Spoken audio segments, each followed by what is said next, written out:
यहाँ पर प्रश्न दिया गया है, सर्वाधिक महत्व का वह लक्षण क्या है जिसके द्वारा एंजियोस्पर्म में विभेद किया जा सकता है, यानी कि एंजियोस्पर्म को दूसरे प्लांट से अलग किया जा सकता है। तो इसमें से वो सबसे इम्पोर्टेंट कैरेक्टर क्या है, सबसे इम्पोर्टेंट लक्षण क्या है, वो हमें ढूंढना है। ठीक है, तो पहला ऑप्शन हमारे पास दिया गया है त्रिगुणित भ्रूण। तो त्रिगुणित भ्रूण जो होता है इसको बोला जाता है 3N एंडोस्पर्म। तो भाई जो ये वाला जो है ना, ये एंजियोस्पर्म के अंदर तो पाया जाता है, लेकिन जिम्नोस्पर्म के अंदर जो होता है, आपको बता दूं मैं, जिम्नोस्पर्म के अंदर ये एन होता है, एन प्रकार का होता है। ठीक है ना, जो भ्रूण कोष होता है एंडोस्पर्म जो होता है वो एंजियोस्पर्म में तो क्या होता है 3N होता है। ठीक है, यानी कि त्रिगुणित होता है, लेकिन जिम्नोस्पर्म में क्या होता है एन होता है। अब जिम्नोस्पर्म में कभी कभी क्या होता है कि दो कोशिकाएं अगर फ्यूज हो जाए तो ये 3N भी हो सकता है। कुछ अपवाद है इसके, इस तरह के, है ना, कुछ अपवाद है। तो इसलिए हम इसको सही आंसर नहीं मान सकते। ठीक, तो ये गलत है।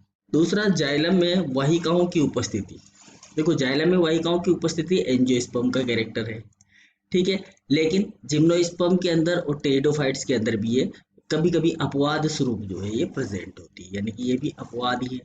ठीक है, तो ये भी सही कैरेक्टर नहीं है। फलावरण से ढके बीज, ये बिल्कुल सही है, ये बिल्कुल सही है।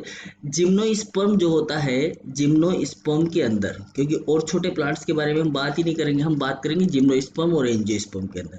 तो जिम्नोस्पर्म और एंजियोस्पर्म जो है, इन दोनों को अगर हम देखें तो सबसे बेस्ट कैरेक्टर जो होता है वो इनका होता है कि इनमें जो है फलावरण नहीं पाया जाता। किसमें?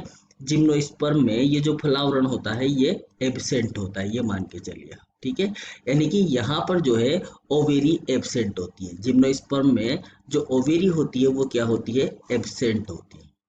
ओवेरी होती है एब्सेंट, जबकि यहाँ पर जो है आपका एंजियोस्पर्म जो होता है इसमें ओवेरी क्या होती है? प्रेजेंट होती है, ओवेरी प्रेजेंट होती है। ठीक है, और ये जो ओवेरी होती है ये ओपन होती है, मतलब एब्सेंट होती है या ओपन होती है, मतलब कि ओपन यानी कि खुली हुई होती है। और ओवेरी से क्या बनती है? फलभित्ति बनती है, फलावरण बनता है। ठीक है ना, तो ये जो है इसका जो एग सेक होता है वो ओपन होता है, ऐसे समझिए इसको। चलिए, एग सेक जो होता है इसका अंड जो अंडकोश होता है वो इसका ओपन होता है जिम्नोस्पर्म का। ठीक है, और एंजियोस्पर्म का जो ओवेरी होता है वो क्लोज्ड होता है। ठीक है ना, वो कैसा होता है? बंद प्रकार का होता है। तो यहाँ पर जो है बीज बनते हैं, जब इस जिम्नोस्पर्म के अंदर जो बीज बनेंगे वो एकदम ओपन होगा।